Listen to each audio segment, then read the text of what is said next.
Bonjour à tous. Aujourd'hui je vous apprends à résoudre le Rubik's Cube 3x3. Si tu as été redirigé vers cette vidéo, j'imagine que tu as envie de résoudre le fameux Rubik's Cube 3x3. Ou alors tu as directement voulu t'attaquer à d'autres Rubik's Cube, sauf que dans ces Rubik's Cube on retrouve beaucoup des étapes de base qu'on retrouve sur le 3x3. Donc je vous redirige sur cette vidéo pour soit vous apprendre à faire le Rubik's Cube, mais également à vous apprendre la géométrie d'un Rubik's Cube.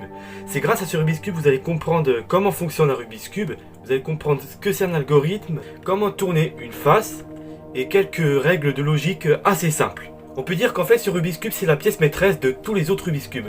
Tout ce que vous trouvez dans ce Rubik's Cube, vous allez forcément le trouver dans le 2x2, dans le 5x5, le 4x4, le 6x6 et encore d'autres cubes que je n'ai pas présentement parce que ça fait seulement quelques mois que je me suis intéressé à cette passion et j'en ai déjà une bonne douzaine.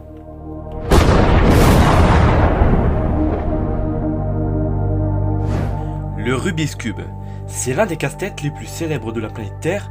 Il a été inventé dans les années 80 par monsieur Erno Rubix, d'où le nom Rubik's Cube. Au départ, le Rubik's Cube ressemblait à celui-ci. Mais maintenant, la charte des couleurs a été modifiée et nous avons les couleurs blanche, jaune, rouge, bleu, vert et orange. Couleurs qui sont toujours au même endroit, mais ça on va le voir à l'étape de la résolution. Et depuis ce temps-là, tout un tas de variétés ont été inventées. Globalement, qu'est-ce qu'on constate sur notre Rubik's Cube? Eh bien, nous avons 6 faces composées de 6 couleurs chacune. Ces couleurs, comme je l'ai dit auparavant, sont toujours au même endroit. Il y aura toujours par exemple le blanc à cet endroit, en dessous il y aura toujours le rouge, le jaune ici, il sera toujours entre le bleu et le vert, et à l'opposé il y aura toujours le orange. Ces couleurs seront toujours disposées de la même manière à chaque résolution de votre Rubik's Cube. On peut également constater que notre Rubik's Cube est composé de 3 types de pièces différentes. On commence avec les pièces centrales que je vais appeler centres, qui sont au nombre de 6. Contrairement aux autres pièces, les pièces centrales ne bougent pas, mais sont les pièces qui permettent de faire tourner une face. Elles tournent, mais ne se déplacent pas, elles resteront toujours dans la même disposition. C'est d'ailleurs en fait nos pièces de référence, car à partir des centres, on peut déterminer la couleur d'une face. Par exemple, là j'ai grossièrement mélangé mon Rubik's Cube, et juste parce que le centre est rouge, je sais qu'en fait c'est une face rouge. Le deuxième type de pièces dans un Rubik's Cube sont les pièces d'arête. Ce sont les pièces qui relient deux centres ensemble, et contrairement aux pièces de centre, ce ne sont pas des pièces de référence. Ce sont par contre des pièces qui sont composées de 2 couleurs chacune. Par exemple, celle-ci elle est jaune et orange, et celle-là elle est blanche et rouge. Elles sont au nombre de 12 comme les arêtes d'un cube normal.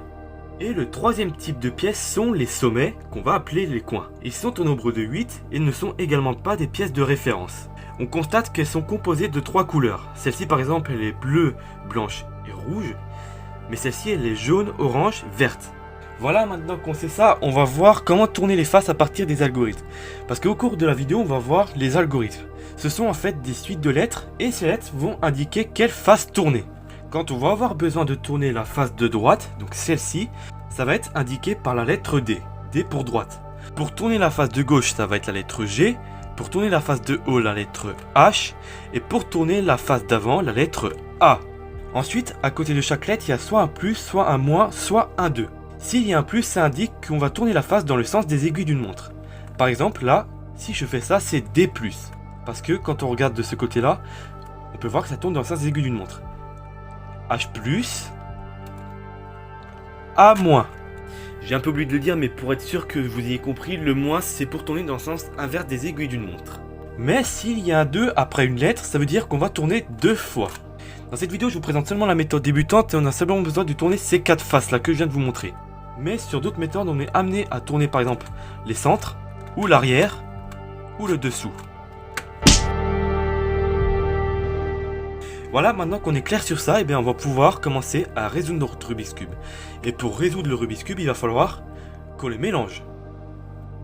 Et voilà, notre Rubik's Cube est à présent mélangé. J'ai beau le tourner dans n'importe quel sens, je vais pas réussir à le résoudre par hasard. Il est parfaitement mélangé. Et bien on va commencer avec la première étape, la croix blanche. Donc on va essayer de faire la croix blanche intuitivement. Par exemple ici je vais tourner comme ça pour réussir à commencer la croix blanche. Ensuite une autre arête blanche ici. Je vais la mettre ici. Hop. Je vous montre pas l'algorithme à présent parce qu'en fait c'est des choses que vous devez apprendre intuitivement. Vous faites la croix blanche comme ça. Et si vous n'êtes pas capable de réussir cette étape, N'essayez même pas de faire le Rubik's Cube. Non, je rigole, entraînez-vous en fait. Et donc voilà, là j'ai réussi ma croix blanche, sauf que ma croix blanche, elle est mal faite. Pourquoi? Parce que je n'ai pas fait attention si les arêtes s'alignaient avec les centres. Comme je vous ai dit, les centres sont les pièces de référence et il faut toujours les prendre en compte afin de bien réaliser la croix blanche. Mais là, elle est mal faite. Pourquoi? Parce que ici, même si ça s'aligne, ici ce n'est pas aligné. Normalement ici ça va être une arête orange et blanche. Là pareil, là ça va être une arête verte et blanche. Et là c'est pareil, là c'est mal fait. Donc comment bien faire notre croix blanche? Eh bien par exemple on va partir du centre bleu. Et ensuite on va regarder à côté. À côté je sais que je dois mettre une arête rouge et blanche. L'arête rouge et blanche elle doit être derrière, elle est là. Donc je vais la sortir. Et je vais l'amener ici. On a l'impression que c'est mal fait, mais en fait si je tourne la première couche, voilà, regardez, ça s'aligne. Les deux pièces sont alignées. On va faire pareil à côté. Ici, je sais que je dois avoir une arête verte et blanche, alors que là, il y a une arête orange. Donc, on va retrouver l'arête verte et blanche, qui est là.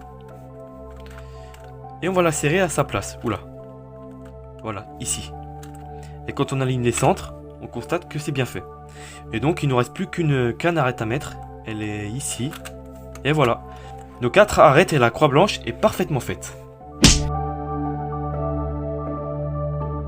La deuxième étape va être maintenant de remplir les coins afin de pouvoir terminer la première couche. Alors ça aussi c'est un truc qu'on va pouvoir faire assez intuitivement, mais je vais vous montrer comment faire également. Par exemple ici je veux insérer une arête blanche, bleue et orange. Donc on va la chercher sur le Rubik's Cube, elle est ici. Et on va la mettre en dessous de l'endroit où elle doit aller. Donc elle doit aller ici. On va essayer de la positionner à cet endroit. Donc je vais la tourner et elle est là. Mais le problème c'est qu'en tournant cette face ici pour essayer qu'elle se case à l'intérieur, vu qu'elle est ici, et ben elle bouge en même temps. Donc pour la protéger, on va la déplacer vers le côté, tourner cette face là et remettre à l'état initial la première, la couronne du dessous et remonter. Et comme on peut voir, le coin est bel et bien à son place. On va faire ça pour les autres arêtes. Ah bah tiens regardez. Par exemple ici je veux caser une arête blanche, verte et rouge, sauf que l'arête blanche, verte et rouge elle est là. Et bien ce qu'on va faire c'est qu'on va tout simplement la dégager. On va faire ça, hop, et hop. Elle se retrouve ici maintenant. Et donc maintenant on va refaire la même chose. On va la protéger, descendre ça, la remettre à l'état initial et remonter.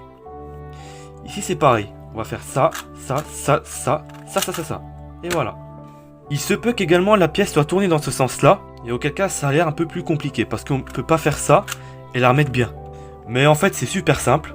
On va essayer de tourner la pièce de manière à ce que la face blanche ne soit pas en regard vers le dessous. Donc là elle regarde sur un côté. Et on va la protéger en la tournant comme ça. Maintenant en tournant cette face là, l'arête elle est toujours là où elle est. Et juste à faire ça. Et nous avons terminé la première couronne. Maintenant on va faire la deuxième couronne. Donc pour faire la deuxième couronne, ce qu'on va faire c'est qu'on va placer les arêtes intermédiaires entre les centres de chaque couleur. Par exemple ici on va devoir mettre une arête verte et orange. Ici une arête rouge et verte, bleue et rouge, et vous m'avez compris. Donc pour insérer par exemple une arête bleue et rouge, on va essayer de la chercher. Donc je regarde et je la trouve, elle est juste là. Et ce qu'on va faire c'est qu'on va faire en sorte d'aligner la couleur rouge avec le centre qui est en dessous. Donc on va tourner peu à peu. Et voilà, là c'est aligné. Et en fait, arrivé à cette étape-là, vous avez deux cas de figure. Soit par exemple, vous devez faire basculer la pièce du côté gauche, ou soit ça va être de basculer la pièce du côté droit. Par exemple, ici, elle doit aller ici. Mais là, elle doit aller à gauche. Et bien, là, on arrive au moment où on aura les algorithmes. Donc on va commencer par le cas où l'arête doit basculer à gauche. On va placer notre cube pour faire en sorte que la face blanche soit en dessous, de manière à ce que ça forme un T avec toute la couleur rouge. Donc là ça fait un T. Et on va faire la formule suivante. H-, G-, H+, G+, H+, A+, H- et A-. Et voilà, notre arête a basculé vers la gauche. Pour la deuxième cas, ça va être la même formule mais en miroir. Donc là ça va être H+, D+, H-, D-, H-, A-, H+, et A+. Et notre arête a basculé de ce côté-là. Donc maintenant on va essayer de résoudre notre Rubik's Cube initial. Et donc ici, celle-là je sais qu'elle doit aller à gauche. Vu qu'ici il y a du bleu et du rouge, elle doit aller à gauche. Donc on va faire pareil.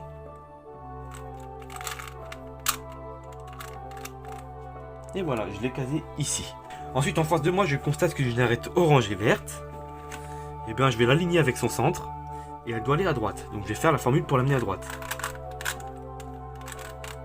Voilà, elle est là, doit être. Là j'ai une arête bleu-orange. Je vais aller à côté. Et là j'essaie de chercher l'arête qui va être ici. Mais on constate en fait l'arête, elle est à cet endroit. Elle doit être dans l'autre sens. Et donc si nous sommes à ce cas-là, en fait, on va faire en sorte que cette arête doit aller ici. Donc on va faire la formule pour la basculer à gauche. À droite, pardon. Et pourquoi ça? Et bien en fait, quand cette pièce va aller ici, elle va dégager cette pièce-là, elle va se retrouver en haut. Et ensuite, on va pouvoir faire une des deux formules pour la remettre ici. Ça. Donc on va l'aligner avec son centre. Et on va refaire la même formule. Et voilà, nous avons terminé la deuxième couronne. Maintenant, il ne reste plus qu'à résoudre la troisième couronne. Pour résoudre la troisième couronne, il va falloir qu'on fasse la croix jaune. Contrairement à la croix blanche, ce n'est pas grave si les couleurs ne sont pas respectées. Il faut simplement que la croix jaune soit apparente, parce qu'ensuite on va bien positionner les couleurs par l'étape d'après. Et donc en arrivant à l'étape de la croix jaune, vous avez 4 cas possibles. Soit j'ai aucune arête qui est bien positionnée. Par exemple ici on a seulement le centre et donc j'appelle ce cas le point. On peut également tomber sur la barre jaune, que j'appelle la barre jaune, quand il y a seulement 2 arêtes bien placées en face. Ou sinon on peut avoir le cas où nous avons 2 arêtes bien placées, mais côte à côte. C'est le J jaune. Et sinon nous avons le quatrième cas où les 4 arêtes sont déjà bien placées. Quand nous avons seulement le point jaune, on va faire cette formule là. On place notre Rubik's Cube dans le sens que vous voulez. Mais il faut que le jaune regarde en haut. Et on va faire cette formule. D-, H-, A-, H+, A+, D+.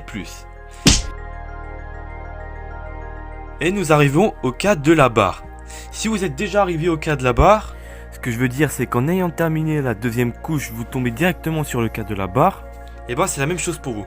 Il faut que vous placez votre cube de manière à ce que les mauvaises arêtes soient placées face à l'une de l'autre comme ceci. En fait la barre jaune doit être à l'horizontale. A+, D+, H+, D-, H-, A-. Et là nous avons notre croix jaune. Et bon, comme je vous l'ai dit, les arêtes ne sont pas bien positionnées. Mais pour l'instant c'est pas grave. Et maintenant on va voir le troisième cas où nous avons le J jaune. Donc où nous avons les 2 arêtes bien placées côte à côte. Et on va placer notre Rubik's Cube de cette manière-ci. Et on va faire la même formule que pour le point. C'est-à-dire D-, H-, A-, H+, A+, D+. Et voilà, nous avons également notre croix jaune. Maintenant, on arrive enfin à l'étape pour faire correctement notre croix jaune. Et nous avons 3 cas possibles. Soit vous avez de la chance et les 4 arêtes sont alignées avec leur centre, ou soit vous allez tomber sur un des 2 cas possibles. Soit vous avez seulement 2 arêtes bonnes côte à côte, ou soit vous avez le deuxième cas où nous avons 2 arêtes bonnes face à face. Dans le cas où nous avons seulement 2 arêtes bonnes côte à côte, on va placer notre Rubik's Cube de manière à ce qu'une arête bonne soit derrière et à gauche. Et on va faire une formule qu'on va retrouver un peu plus tard. D+, H2, D-, H-, D+, H-, D-, H-. Et là nous avons nos 4 arêtes qui sont parfaitement alignées. Pour le deuxième cas où les 2 arêtes sont en face, ça va être un peu la même formule avec une seule lettre en moins. Donc on va placer notre Rubik's Cube de manière à ce qu'une arête bonne soit en face et derrière. Et on va faire D+, H2, D-, H-, D+, H-, D-. Et on va tomber en fait sur le cas où nous avons les 2 arêtes côte à côte. Parce que ici c'est toujours pas bon, mais là c'est déjà bon. Et on va faire la même formule qu'auparavant. Et voilà. Donc on va aller regarder notre Rubik's Cube initial.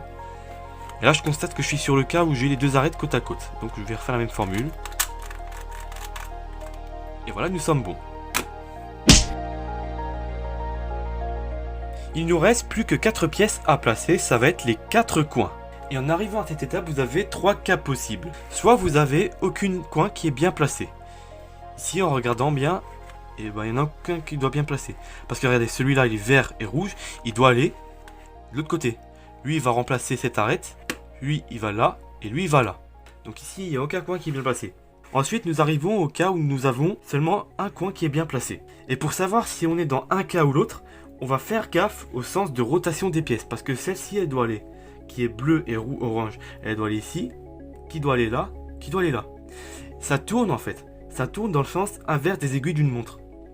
Et donc vous avez compris, le deuxième cas, c'est le cas où ça tourne dans le sens des aiguilles d'une montre. Parce que celle-ci doit aller là, qui doit aller là, qui doit aller là. Ça tourne comme ça. Alors attention également, je ne parle pas en fait de la rotation de la pièce. Parce que par exemple celle-ci, on a l'impression qu'elle est mal placée. Mais en fait, vu qu'elle est composée d'orange, de vert et de jaune, elle a sa place. Celle-ci aussi, mais elle est déjà dans le bon sens.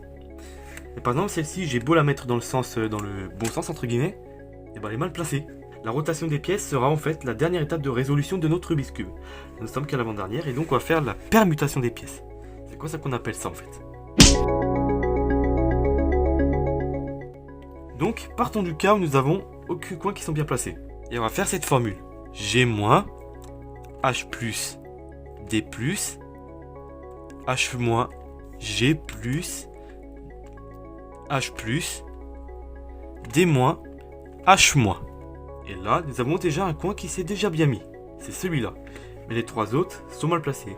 Donc on va analyser leur sens de permutation pour savoir dans quel cas on est tombé. Donc celle-ci, elle est verte et orange, elle doit aller ici. Et donc là, ça tourne dans le sens des aiguilles d'une montre. Donc nous sommes dans ce cas-là. Donc on va placer notre Rubik's Cube en faisant en sorte que le bon coin soit à droite et en face de nous. Et on va faire cette formule suivante.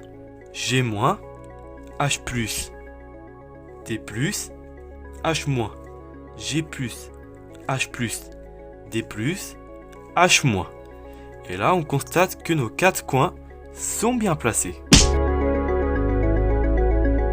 Dans l'autre cas où ça tourne dans le sens vers des aiguilles d'une montre, on va placer notre coin qui est bien placé à gauche et en face de nous. Et on va faire entre guillemets la formule en miroir.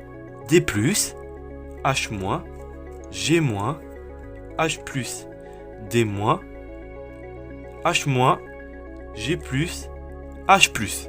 Et là, oh, j'ai eu de la chance, c'est bien placé, regardez. J'ai terminé le Rubik's Cube, mais on l'a pas terminé. C'est juste que là, j'ai eu de la chance, moi, je suis tombé sur le cas où il s'est résolu directement. Mais si j'aurais pas eu de bol, je serais tombé soit sur ça, ou sur ça, ou ça, ou ça, etc., etc. Et donc là, nous sommes arrivés à la dernière étape de résolution de notre Rubik's Cube.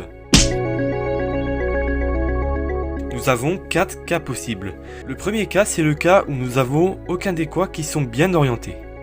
Ici, comme on peut le constater, il n'y en a aucun. Ensuite, nous avons le deuxième cas où nous avons un seul coin qui est bien orienté, les 3 autres étant mal orientés. Ensuite, nous avons 2 coins mal orientés côte à côte et 2 coins mal orientés opposés. Voici nos 4 cas. On va commencer par le cas où il y a le moins de coins bien orientés. Donc on va placer dans n'importe quel sens que vous voulez et on va faire cette formule. D+, H2, D-, H-, D+, H-, D-, G-, H2, G+,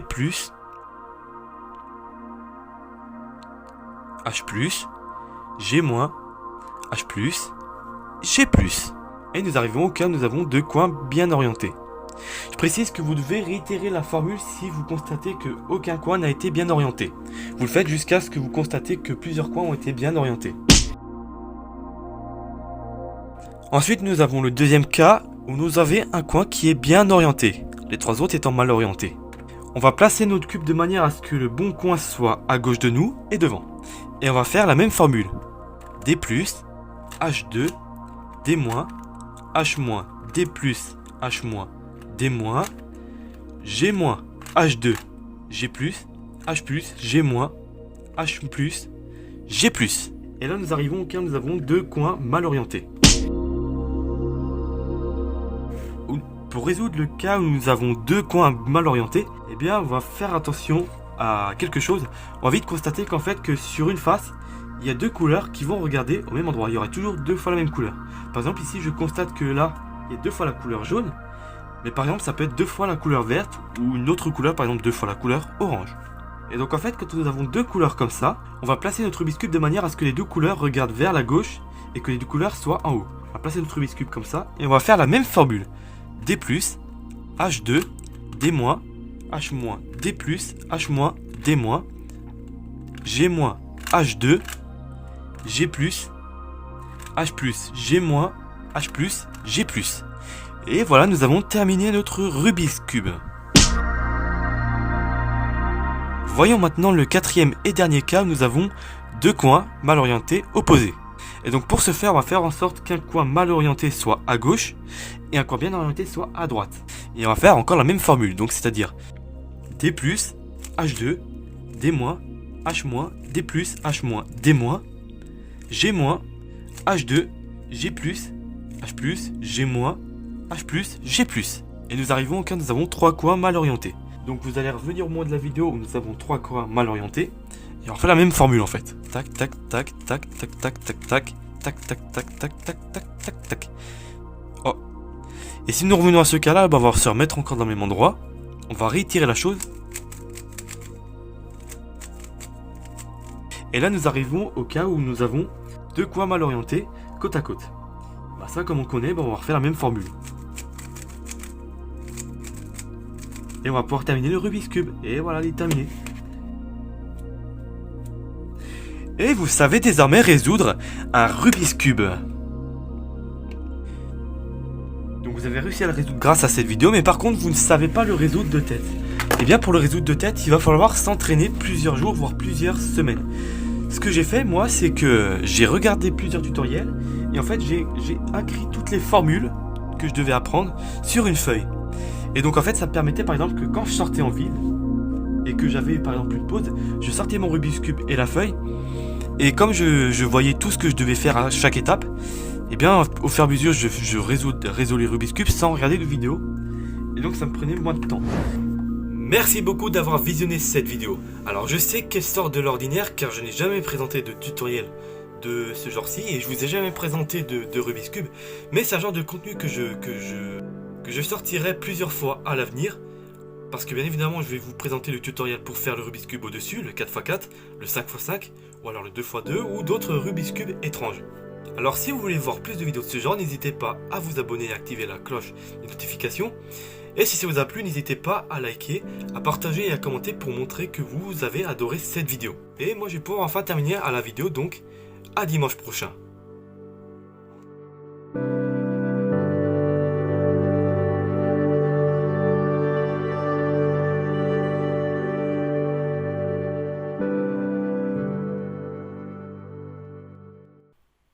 Oh putain, qu'est-ce que j'aime le cul! Le cube, ok? Le cube.